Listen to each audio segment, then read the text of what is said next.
Meus irmãos, eu cumprimento todos vocês com a graça e a paz do Senhor Jesus. Os irmãos podem sentar. Obrigado pela recepção. Para mim é sempre uma alegria poder compartilhar o Evangelho e ainda mais rodeado de amigos e na presença do pastor Oséias, a qual acho que todos aqui sabem do carinho que eu tenho por ele, de como ele é uma inspiração pro ministério. Eu confesso, meu pastor, que ainda não acostumei com esse negócio de me chamarem de pastor. Eu tenho brincado lá na minha igreja, na igreja que eu faço parte hoje, que eu cheguei para congregar lá e pouco tempo assim as pessoas começaram a me chamar de pastor. Gente que nunca me viu e começaram a me chamar de pastor. E aí eu brinco com eles que eu sou ainda um pastor desordenado, porque eu não faço parte da ordem dos pastores batistas, mas eu sou um pastor desordenado. Aí eu fui repreendido pelo pastor que caminha comigo, o pastor Davi Domingues, que tem sido um pastor também na minha vida, um jovem pastor. E aí eu parei de falar isso, mas confesso que para mim é uma responsabilidade muito grande. Você ser reconhecido como pastor e ter que cuidar de gente, pregar o evangelho. E parece que quanto mais a gente não quer isso, mais o Senhor nos chama para fazer. Então, eu quero agradecer aqui o pastor Oséias pela oportunidade, e por ser essa inspiração. Recentemente eu estava conversando com esse pastor, amigo meu, o pastor Davi Domingues, que ele vai pregar hoje na igreja lá, por isso que ele não veio. E eu falei para ele assim: pastor, sabia que eu tenho uma lembrança muito marcante na minha caminhada com Cristo lá da Assembleia de Deus, dos cultos de sexta-feira, que eram os cultos de doutrina lá. E eu lembro que eu chegava na igreja, e eu confesso, irmãos, que eu não estava muito interessado. Eu ia por ir mesmo, assim, não estava muito interessado. Mas não foi poucas vezes que eu vi o pastor Oséias já lá na igreja, de joelhos dobrados. E é engraçado que a prática aqui continua, porque ao chegar aqui o presbítero Rivelino orou com o microfone aqui de joelhos. É uma prática que eu não estou mais acostumado com isso, porque na minha igreja não tem esse costume. Mas eu lembro muitas vezes de chegar na igreja e ver a figura do pastor Oséias orando pela igreja, e ao subir, lágrimas nos olhos de um homem que estava ali quebrantado orando por uma igreja. E eu comentei com o pastor Davi e eu falei com ele hoje assim: pastor, que Deus nos livre de um ministério sem lágrima nos olhos. Então foi um momento que eu não tinha muita noção do que eu queria, mas foi uma imagem que me marcou muito, de ver um pastor com lágrima nos olhos pela igreja de Cristo. E eu falei para ele hoje, falei: pastor, que Deus nos livre de ter um ministério com os olhos secos, sem chorar pelo povo de Deus. E amém, irmãos. Vamos lá. Colossenses capítulo de número 1.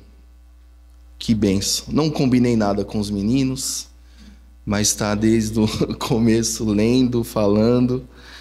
E antes de eu ler o texto, eu fui convidado pelo pastor Oséias para nós falarmos sobre somente Cristo. E eu até, quando eu cheguei aqui, elogiei a galera que mexe com a comunicação da igreja, porque no Instagram lá eu tenho visto, assisti algumas mensagens da igreja aqui, matei a saudade de ver o pastor Oséias pregar. Então, parabenizá-los pelo trabalho que vocês estão fazendo. É muito importante nos dias atuais trabalharem com as redes sociais, então continuem nisso. E uma coisa chamou a minha atenção, porque eu vou falar somente Cristo, sobre os solos Cristos, né? Somente Cristo. Mas uma coisa me chamou a atenção. O rapazinho que estava tocando violão aqui, como é seu nome, irmão? Rafael. O Rafael, ele falou sobre os 5 solas. E eu fiquei muito tocado com isso. Mas a surpresa maior foi quando eu vi o Adriel falando sobre a inerrância da palavra de Deus. Aí eu olhei aquilo E hoje, lá na igreja onde eu faço parte, eu estou pastoreando jovens. Tenho pastoreado adolescentes e jovens. E Deus, ele tem feito grandes coisas em nosso meio e tem me feito olhar para essa geração com um olhar de muita esperança. Então, eu vi recentemente uma pesquisa que a geração Z, ela está sendo uma geração mais saudável, está distante das baladas e, por incrível que pareça, a geração Z está buscando coisas relacionadas à igreja de Cristo Jesus na internet. E aí, ao olhar o Rafael e o Adriel falando, eu fiquei pensando e muito feliz porque se eles estão com o coração queimando por isso, eles estão sendo inspirados, assim como eu fui um dia inspirado. E hoje, na bagunça de boa parte da igreja brasileira que nós temos visto, não há maior necessidade do que pessoas vocacionadas e vocacionadas pensando acerca dos 5 solas. Glória somente a Deus, sola a fé, sola a graça, somente a Escritura e somente Cristo. É muito importante. Os novos vocacionados, esses jovens que estão tendo o coração queimando e de desejo de pregar e sendo inspirados, eles serem ensinados numa vertente saudável e bíblica, fundamentada nas Escrituras. Então, no nosso tempo atual, na bagunça que nós temos visto, dos pastores mirins, de tanta bagunça que a gente tem visto aí, como diz o pastor Hernandes Dias Lopes, muitas igrejas elas se transformaram em empresas lucrativas, fazem do evangelho um produto, fazem do púlpito um balcão, fazem do templo uma feira e dos crentes apenas consumidores. Nunca houve uma necessidade tão grande de nós olharmos para a reforma protestante e reafirmar esses pontos que foi criado posteriormente da reforma. Então, para os novos vocacionados, de fato, desejam o episcopado porque é uma excelente obra, mas desejam ele de forma bíblica e com esses 5 princípios, eu tenho certeza que a igreja que vocês plantarem ou que vocês forem para o campo vão ser igrejas saudáveis, que vão ensinar o verdadeiro evangelho de Cristo Jesus. Então eu fiquei muito impressionado, assim, falei, meu Deus, e pior que o Adriel fala igual o pai dele.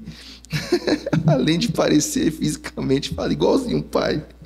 Que alegria, irmãos, de ter pastor em casa, pai em casa que cuida da família, é bom demais. Pois bem, irmãos, vamos lá. Colossenses capítulo de número 1.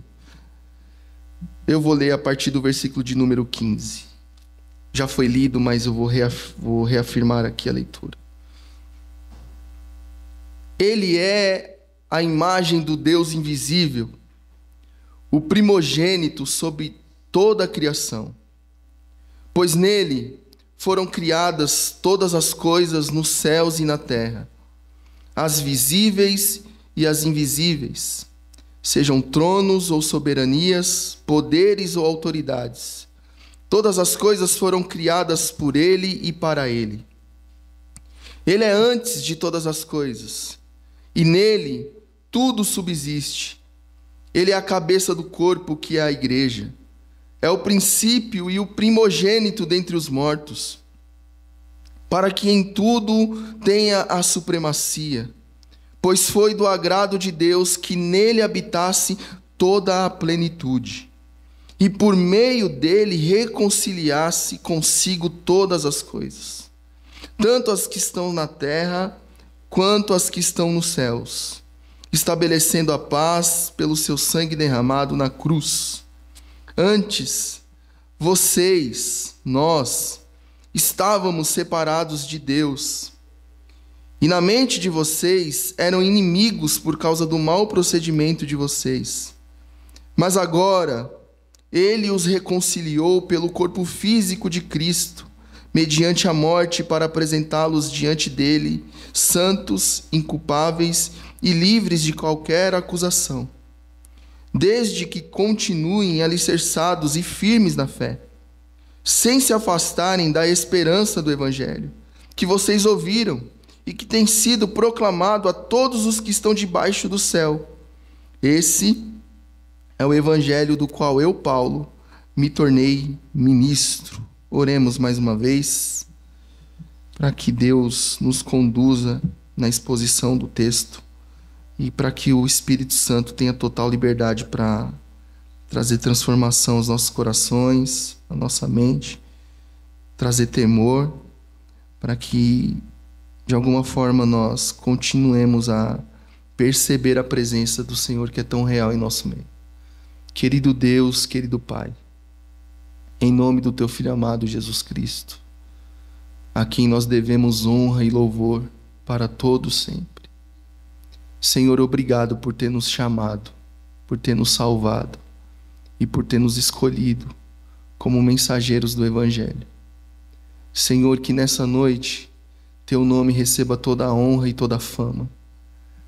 Que nessa noite o Senhor receba todo o louvor como o Senhor tem recebido desde o início deste culto.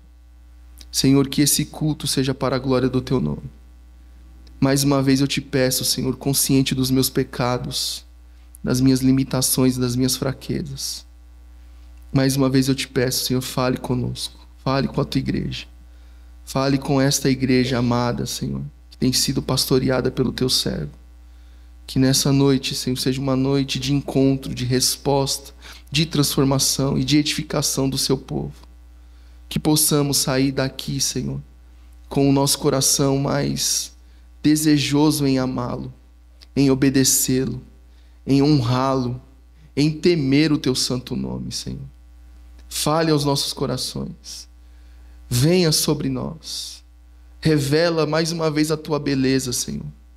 Porque enquanto os muitos estão à procura de métodos, nós estamos à procura da beleza do Cristo, da glória do Cristo e da orientação do Cristo que foi morto, mas ressuscitou ao terceiro dia. Senhor, a Tua igreja está saturada de métodos, Pai. Mas nós não nos saturamos do Evangelho, que é poder de Deus para a salvação de todo aquele que nele crê. E é no nome de Jesus em que nós confiamos. E é na exposição da Sua palavra que nós confiamos que traz vida ao Teu povo. Então nos ajude mais uma vez, Pai. Essa é a minha oração, no nome santo de Jesus. Irmãos, o apóstolo Paulo, ao escrever Colossenses, ele tem o intuito de combater falsas doutrinas e falsos mestres. Ali, no meio da igreja de Colosso, havia uma ênfase nas filosofias humanas. O capítulo de número 1, a partir do versículo 15, onde fala da supremacia de Cristo, é uma resposta àqueles falsos mestres que menosprezavam a pessoa bendita de Jesus. Havia também um contexto de legalismo judaico, então eles acreditavam que não era somente o Evangelho, mas era o Evangelho mais a lei de Moisés. E o apóstolo Paulo, ele vem instruindo essa igreja a fugir dessas práticas. Também havia nesta igreja adoração a anjos. E Paulo, ele é muito contundente, dizendo, irmãos, não. É um dos pontos da reforma. Glória somente a Deus. Somente a Jesus Cristo, nosso Senhor. E o apóstolo, como é uma prática comum na teologia paulina, ele primeiro inicia as cartas com um fundamento doutrinário. Ele é muito enfático na doutrina, no ensinamento correto, para que depois ele começa, a partir da doutrina correta, a aplicar de forma correta a doutrina. Então ele, nos primeiros capítulos 1 e 2, Paulo vai falar simplesmente de doutrina. E a partir do capítulo de número 3, claro que você vai olhar para o texto, vai ver práticas aqui, questões práticas já, mas ele foca nesse primeiro momento nas doutrinas. E depois ele fala assim, a partir do entendimento da doutrina, vocês vão viver de forma correta. A grande confusão que nós percebemos na igreja brasileira hoje, em boa parte dela, eu não quero generalizar, mas uma boa parte, a gente tem Instagram, a gente tem internet, a gente tem visto a bagunça que está o arraial evangélico.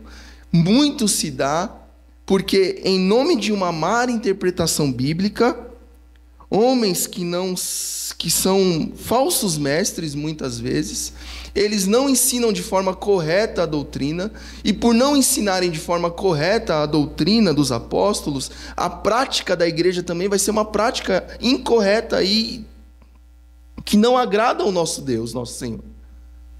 Então a gente já aprende aqui uma lição, que é um dos pontos da reforma, somente a Escritura, e ela de forma bem aplicada e interpretada, para que as pessoas entendam o texto bíblico e pratiquem de forma correta o texto bíblico. Na minha oração eu disse que a igreja está cansada um pouco de métodos, porque tem um escritor chamado A.M. Baldes que ele diz que enquanto nós estamos à procura dos melhores métodos, Deus está à procura dos melhores homens. E quais são esses melhores homens? Não são aqueles de performance, aqueles caras de uma boa eloquência, não. São aqueles que foram encontrados pela graça do Senhor, foram feridos pela palavra de Deus, receberam uma vocação pastoral para conduzir o rebanho de Deus até aquele que é digno de toda honra e de toda glória, que é o Senhor da igreja, que é Jesus Cristo de Nazaré. E aí nós vemos uma bagunça muito grande em boa parte da igreja, porque os homens começam a se colocar no lugar de ser o Messias de um povo, de uma igreja. Não mais como pastores que conduzem e cuidam de um rebanho, mas pastores que dominam sobre o rebanho, como a Escritura não nos ensina e não nos instrui. Por isso há essa grande confusão. Então o apóstolo ele é muito preocupado em ensinar a doutrina correta. A doutrina dos apóstolos é um comportamento de toda a igreja do Novo Testamento. Doutrina dos apóstolos, comunhão, partir do pão, é o fundamento da igreja de Cristo Jesus, nosso Senhor. Então, em nome de uma má interpretação bíblica, muitas vezes a gente fala coisa que Deus nunca falou, libera coisas que Deus nunca liberou, mas também às vezes proibimos coisas que Deus nunca proibiu, por uma falta de compreensão do texto sagrado. Então os meninos que me ouvem aqui, que estão sendo inspirados pelo pastor Oséias, pelo presbítero Revelino, bebam da fonte que vocês estão recebendo. Consumam, andam do lado, perto, junto, estejam... Pense num tipo de ministério de amigos, um reino de amigos, de gente que está na mesa, na casa, um do outro, sendo pastoreado, discipulado. E vocês vão ver que isso é maravilhoso. Coisa boa, gente, é ser pastoreado. É muito bom quando um pastor de verdade pastoreia um rebanho de Deus. Mas isso é um papo para uma outra... para um outro tempo. Vamos focar aqui no texto de Paulo aos Colossenses, para a gente falar do somente Cristo Jesus, nosso Senhor. Então, aqui no capítulo 1, que é a nossa meditação, o apóstolo Paulo, ele começa com uma saudação. No versículo 3 ao versículo 8, tem ações de graças acerca do povo de Deus. E no versículos 9 a 12, Paulo faz uma oração. Porque a teologia do apóstolo Paulo também é uma teologia feita a partir de um homem de joelhos no chão em oração. Porque o apóstolo Paulo ele foi encontrado por Jesus Cristo. E o principal fundamento e a principal mensagem do apóstolo é sim Jesus Cristo de Nazaré. Então a reforma protestante, ela simplesmente, a partir de Lutero, entende aquilo que a Bíblia está desde o Antigo Testamento querendo mostrar para o povo de Deus, que havia um Cristo prometido desde a fundação do mundo. Então tudo o que nós vemos no Antigo Testamento está apontando para uma revelação superior e mais gloriosa lá para frente. Então quando você olha para o tabernáculo, para o sacrifício, tudo isso está apontando para Jesus Cristo de Nazaré. E a reforma, ela simplesmente vem para ressaltar novamente isso. E Paulo ele vem, a partir da revelação que ele tem de Cristo Jesus, ressaltar tudo isso. ao ponto de que quando Paulo se converte, ele se afasta um período para receber de Cristo Jesus uma revelação superior e gloriosa do Evangelho de Cristo. Então, quando Paulo ia falar sobre dinheiro na igreja, ele não falava propriamente de dinheiro na igreja, ele falava primeiro de Cristo Jesus, nosso Senhor. Se ele fosse falar de amizade, ele não ia falar propriamente de uma amizade, ele simplesmente ia começar a fundamentar a amizade em Cristo e no Evangelho. Porque toda a Escritura está falando de Jesus, está falando do plano de redenção que o nosso Deus preparou antes da fundação do mundo, é isso que está escrito. E esse apóstolo agora, cheio do Espírito Santo de Deus, ele começa a todos os assuntos, a igreja está com problema, a igreja está dividida. O apóstolo Paulo coloca Jesus no meio da história. Ele fala, peraí, gente. Primeira coisa que eu tenho a declarar para vocês, vocês são santos, mas vocês estão há divisões entre vocês, eu estou sabendo disso. Por acaso, tem partidos dentro da igreja, um é de Pedro, outro é de Cefas, outro é de Apolo. Peraí, Cristo está dividido? Ele coloca Jesus na história, gente. Porventura Jesus está dividido? Não, ele morreu por todos nós. Então não tem como a gente falar do Evangelho se Jesus é o centro, o coração do Evangelho. É a revelação exata do ser de Deus. E o apóstolo Paulo, aqui em Colossenses 9, ele começa a fazer uma oração, dizendo assim, por essa razão, desde o dia em que ouvimos, não deixamos de orar por vocês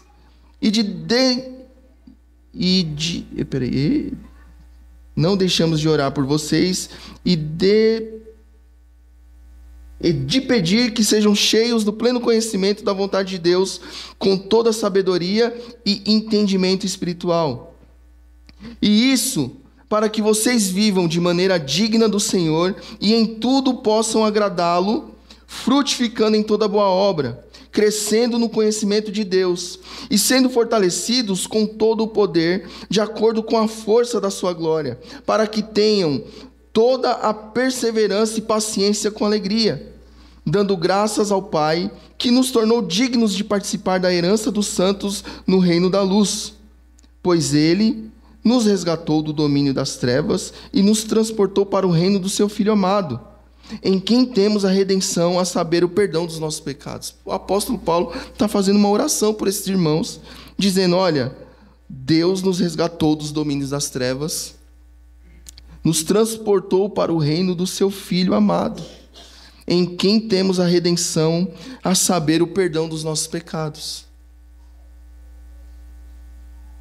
O reino do Filho amado, a revelação suprema, Jesus Cristo de Nazaré, o Deus encarnado, o Deus que tabernaculou entre nós, a exata expressão do ser de Deus, aquele que nos trouxe para perto de Deus, que nos tornou amigos novamente de Deus, nos tornou filhos de Deus, nos reconciliou, nos deu paz para com Deus por intermédio de Jesus Cristo. E nós precisamos, como igreja,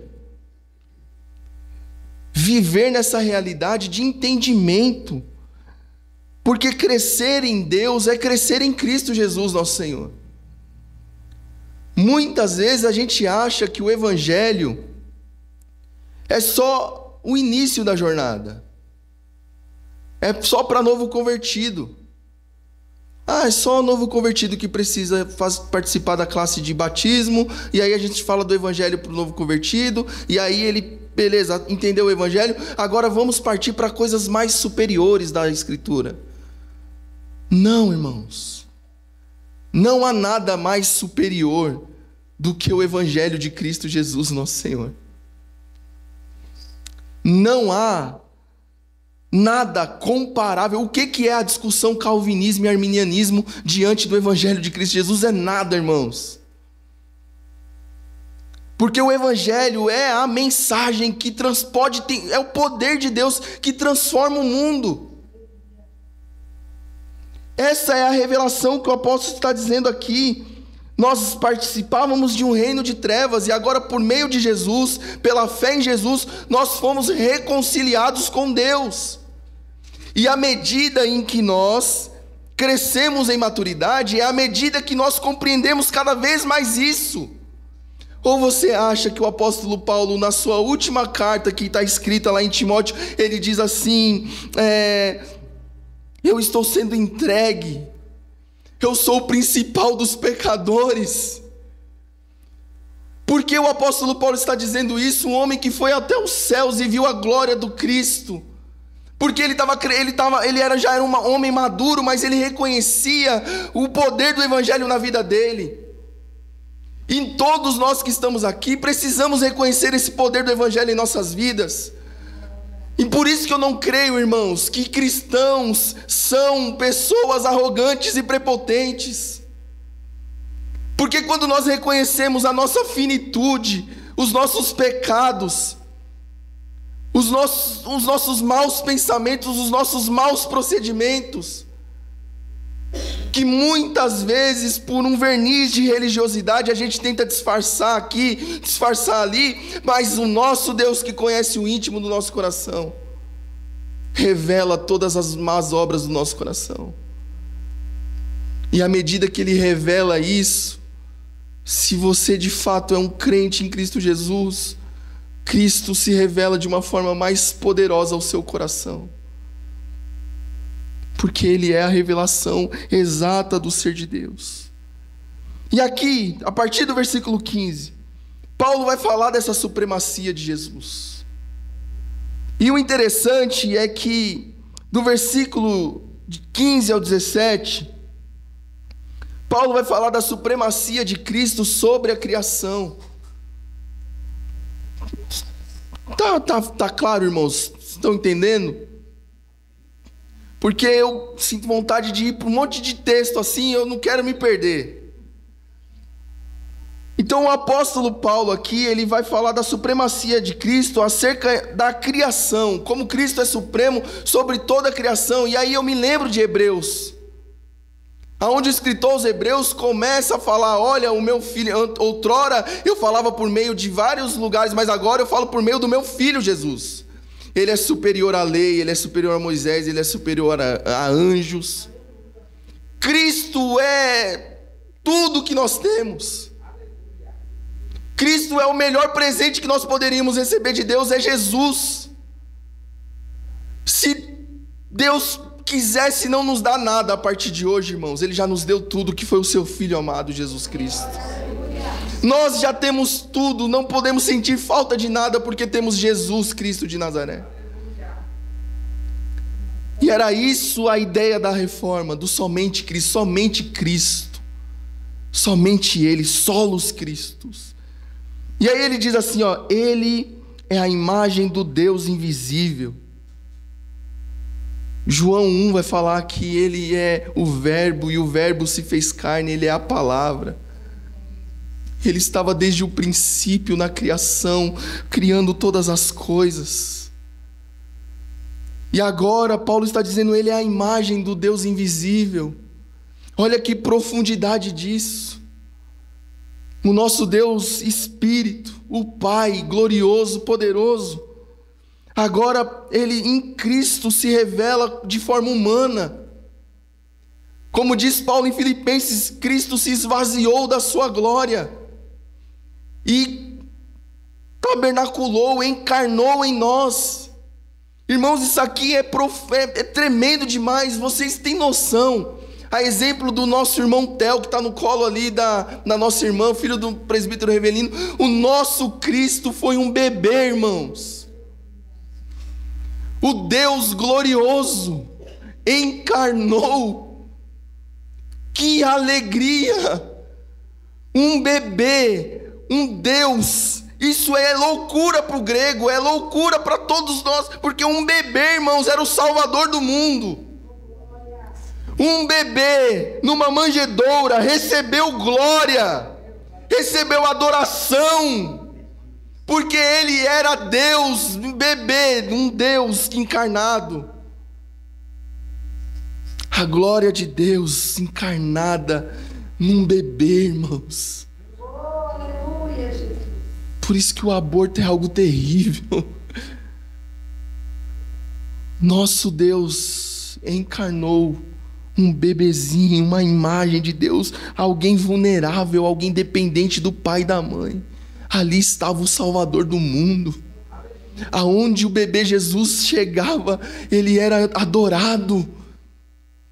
Vocês lembram, vocês sabem disso. Quando José vai levar ele para apresentar no templo, o profeta olha e fala, o sacerdote olha e fala: agora eu posso ir embora, porque os meus olhos viram a salvação. Os meus olhos contemplaram o Emanuel. Oh, irmãos, só o nosso Deus poderia fazer algo tão poderoso para nós, por amor, irmãos. Ele é a imagem do Deus invisível, o primogênito sobre toda a criação, pois nele foram criadas todas as coisas nos céus e na terra, as visíveis e as invisíveis, sejam tronos, soberanias, poderes ou autoridade. Todas as coisas foram criadas por Ele e para Ele. Ele é antes de todas as coisas e nele tudo subsiste.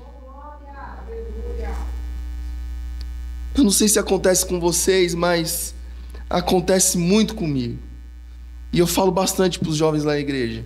Só alguém, pastor Oséias, inspirado por Deus, poderia escrever isso aqui. Que capacidade de inspiração para escrever coisas tão supremas, tão profundas em frases pequenas. Só a mente de um Deus que inspirou toda a Escritura para inspirar um homem a escrever um negócio desse aqui, irmãos. Nenhum ser humano em sã consciência teria capacidade de escrever algo tão poderoso. Nele todas as coisas foram criadas, nos céus e na terra, as visíveis e as invisíveis. Que é isso? Quem consegue ver criação invisível, irmãos? É só nosso Deus que pode fazer algo sobre isso. Se hoje a gente olha para o céu e vê o sol, é porque foi Deus que criou isso. Se hoje a gente olha para o mar, foi nosso Deus que criou isso, foi Jesus que criou essas coisas. E não é engraçado que o mar tem cara de mar? É muito precioso, irmãos. E aí eu fico olhando, Adriel, o nosso Deus, que criou todas essas coisas perfeitas, cria o homem e fala para Adão: Adão, agora você governa sobre as coisas aí. E agora, Adão, eu vou te dar a graça de participar comigo. Dá nome para os animais. Leão, irmãos, tem cara de leão. Olha o amor do nosso Deus de permitir ao homem governar junto com ele ali a terra prometida. Dar nome aos animais, cultivar as plantas, trabalhar. Mas todas as coisas foram criadas por intermédio do nosso Deus. As visíveis, invisíveis, tronos, soberanias, poderes, autoridade, todas as coisas foram criadas por Ele e para Ele. Ele é antes de todas as coisas e nele tudo subsiste. Esse é o Deus que você serve. É que muitas vezes a gente é ansioso. Muitas vezes a gente se preocupa com a conta que a gente tem que pagar amanhã. Muitas vezes a gente fica com o nosso coração achando que o nosso Deus não vai prover a necessidade que a gente precisa. Mas se o nosso Deus fez todas essas coisas, irmãos, o que dirá cuidar de cada um de nós?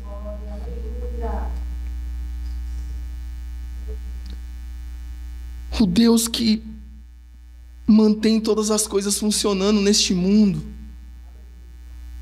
o que dirá que Ele vai fazer com seus filhos? Por que a gente se desespera muitas vezes? Por que a gente não descansa na providência divina? Porque todas as vezes que a gente precisa fazer algo para alinhar os nossos orçamentos ou alinhar a nossa agenda, a gente corta primeiro a parte de Deus. Por que muitas vezes a gente faz isso? Se é Ele que nos dá o ar, é Ele que nos dá a saúde, é Ele que nos sustenta, porque todas as coisas foram criadas por Ele e para Ele. Nele tudo subsiste. A partir do versículo 18 agora, Paulo vai falar da supremacia de Cristo Jesus sobre a redenção. Como Cristo, Ele é maravilhoso e Ele é o princípio e Ele é supremo na redenção que Ele fez do seu povo. Somente Cristo Jesus. Paulo começa dizendo: Ele é a cabeça do corpo, que é a igreja. Isso aqui dá para a gente conversar há muito tempo. Tem muita gente achando que é a cabeça da igreja, irmãos. Tem muito homem que se julga ser a cabeça da igreja de Cristo Jesus. Tem muitos homens que esqueceram que quem governa o ministério, quem direciona o ministério, quem edifica a igreja, é a cabeça, que é Cristo Jesus. É um desafio para todos aqueles que são chamados ao episcopado, ao ministério pastoral. Porque é tentador a gente se colocar no lugar de cabeça da igreja. Mas Paulo está dizendo aqui, Jesus é o cabeça da igreja. Ele é a cabeça do corpo, que é a igreja. É Jesus que governa a igreja. É Jesus que levanta os pastores. É Jesus que sustenta os pastores. É Jesus quem guia os pastores. Ele é o sumo pastor e nós somos apenas os seus auxiliares. É por isso que não tem a lógica de um ministério, irmãos, sem lágrima nos olhos. Não tem uma lógica de ministério sem ser um homem quebrantado pelo Senhor Jesus. Alguém que confia piamente no governo e na condução da igreja dele. Porque Ele é a cabeça do corpo, que é a igreja. E nós precisamos confiar plenamente nisso. A nós, ministros, somos chamados a ser fiéis, a anunciar todo o conselho de Deus, a pregar todo o conselho de Deus. E conduzir o povo de Deus, cuidar do rebanho de Deus. Mas quem edifica, quem dá crescimento é Jesus Cristo de Nazaré. E o Espírito Santo que trabalha e opera em nossos corações. Quem gera unidade em uma igreja não é homens, não é métodos. Quem gera unidade numa igreja é o Espírito Santo de Deus. É o Espírito que conduz todas as coisas, é o Espírito de Cristo que conduz todas as coisas, porque de verdade, irmãos, se o Espírito sair de qualquer igreja, os irmãos se matam tudo, se degladiam, se mordem, se odeiam. Se o Espírito sair, acabou a igreja, irmãos, porque Ele é o cabeça. É o princípio e o primogênito dentre os mortos, para que em tudo tenha a supremacia. Pois foi do agrado de Deus que nele habitasse toda a plenitude, e por meio dele reconciliasse consigo todas as coisas, tanto as que estão na terra quanto as que estão nos céus, estabelecendo a paz pelo seu sangue derramado na cruz. Aqui, o coração do Evangelho, reconciliação.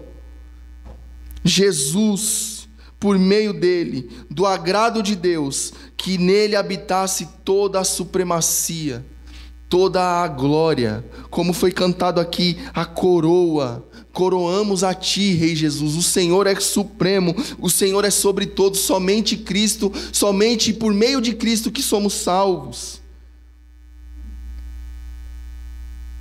E aí o apóstolo, a partir do versículo 21, e aqui eu já caminho para o final, ele fala da reconciliação pelo sangue derramado na cruz, porque ele está dando a ênfase necessária para a maior mensagem do mundo, que é o Evangelho de Cristo Jesus. Se você quer ver gente convertendo, irmãos, é pregar o Evangelho e orar. Não tem outro caminho. E aí tem uma frase que no meu entender, ela confunde muitos irmãos quando diz assim: prega o Evangelho, se possível, use palavras. Eu tenho um pouquinho de problema com essa frase. Porque para pregar o Evangelho, você vai ter que falar. Que o seu testemunho seja uma porta de abertura para você falar do Evangelho de Cristo, mas você vai ter que usar a palavra sim. Ah, Vinícius, mas espera aí, eu tenho vergonha. Tudo bem, aí é uma outra coisa. Ah, mas eu não sei o que falar, eu deixo essas coisas para o pastor da igreja, para ele pregar. Irmãos, todos nós temos a capacidade de falar o que Jesus fez em nossas vidas. Todos nós. A gente não foi chamado para fazer um TCC de teologia para pregar o Evangelho. A gente simplesmente foi chamado para falar o que Jesus fez em nós por meio do Evangelho. Porque é o que o apóstolo Paulo vai falar a partir do versículo 21. Percebam comigo aqui. Será que todos nós não temos a capacidade de fazer isso aqui? Olha a linguagem do apóstolo. Antes vocês estavam separados de Deus. E na mente de vocês eram inimigos por causa do mau procedimento de vocês. Todos nós temos capacidade aqui. Tirando os que estão os pais já são crentes, que são ensinados o Evangelho desde pequeno, mas tem muita gente aqui que teve uma história antes do Evangelho. Que você consegue contar a sua história. O apóstolo Paulo, nas suas cartas, ele vai falar muito da história dele, em vários momentos. Mas ele vai usar a história dele como uma escada para falar da mensagem superior que é o Evangelho de Cristo Jesus. É o que está dizendo aqui, olha. Antes nós estávamos separados de Deus e na mente de vocês eram inimigos por causa do mau procedimento de vocês. E aí, é interessante porque eu me lembro de uma das conversas que me marcou muito com o pastor Oséias, que foi assim. Ele, com um jeito muito amoroso, chegou para mim e falou assim: por que você vem para a igreja? Aí eu, nunca ninguém me perguntou isso. Aí ele falou: vou te dar uma palavra de Deus. Eu, tá bom, pastor, eu recebo a bênção. Aí ele: você tem uma fé herdada. Aí eu, que é isso? Não entendo, não sei o que é isso. Você herdou a fé evangélica da sua mãe. Aí o que é isso, pastor? Eu não uso bermuda? Eu parei de jogar bola para batizar? Como assim você vai falar que eu tenho uma fé herdada? Pô, minha mãe me leva para a igreja desde pequeno, eu canto na mocidade, até me emociono. Nossa, que pastor folgado, meu. Como assim? Ele olha no meu olho e fala um negócio desse. Aí eu fui para casa com aquilo na cabeça. Aí um dia eu estava na estrada do Campo Limpo, voltando de um lugar. E o Espírito Santo me fez lembrar dessa pergunta. Você tem uma fé herdada? Acho que foi o caminho mais longo que eu fiz da estrada do Campo Limpo da minha casa.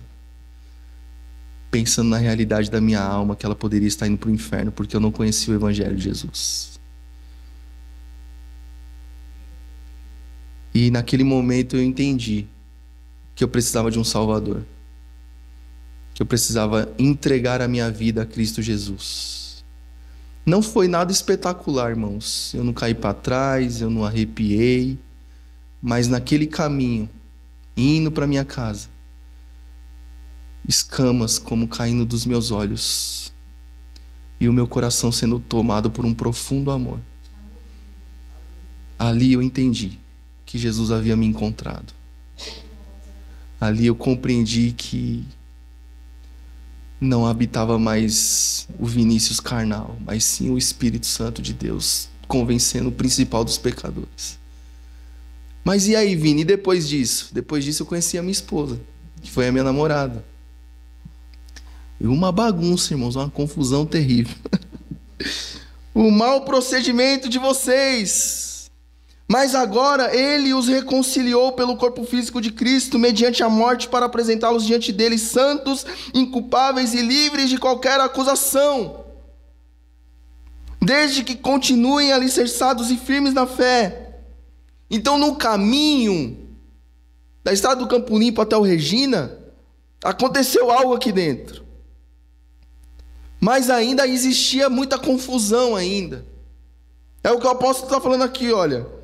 Ele reconciliou mediante a morte, santo e culpável de qualquer acusação, desde que continuem alicerçados e firmes.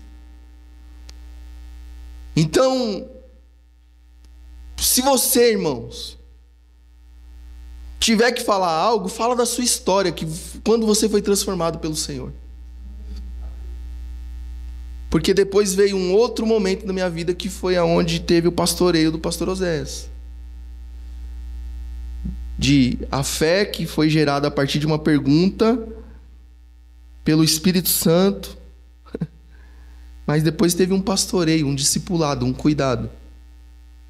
Um caminhar junto. Sola gratia. Somente a graça. Desde que vocês continuem alicerçados e firmes na fé, sem se afastarem da esperança do evangelho que vocês ouviram e que tem sido proclamado a todos os que estão debaixo do céu. Esse é o evangelho do qual eu, Paulo, me tornei ministro. Porque eu quis ilustrar com a minha história isso. Porque aqui o apóstolo Paulo, ele diz assim, olha, vocês perceberam a partir do 21 que eu falei? O que eu estou falando desde o começo do meu ministério? Esse é o evangelho do qual eu me tornei ministro. Então, irmãos, eu tenho dois grandes exemplos. O primeiro, de que o evangelho salvou a minha mãe.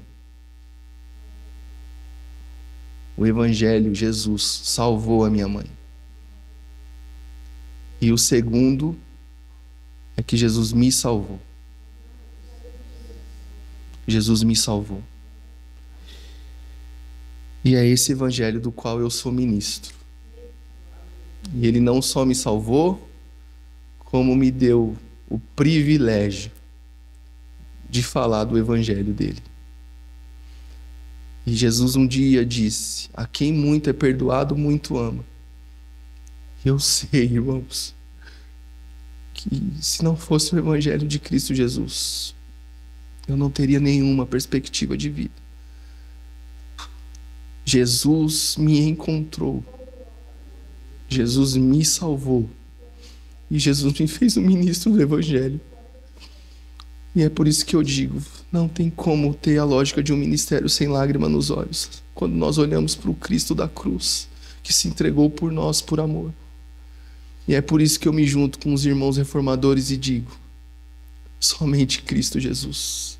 A honra e a glória para todos sempre. Amém. Senhor, muito obrigado. Muito obrigado pela sua palavra. Que ela possa continuar transformando os corações. Em nome de Jesus. Amém. Obrigado, pastor. Deus te abençoe. Obrigado, amada igreja. Continue orando por mim, por minha família. E quem sabe daqui 4 anos eu me torne um pastor ordenado.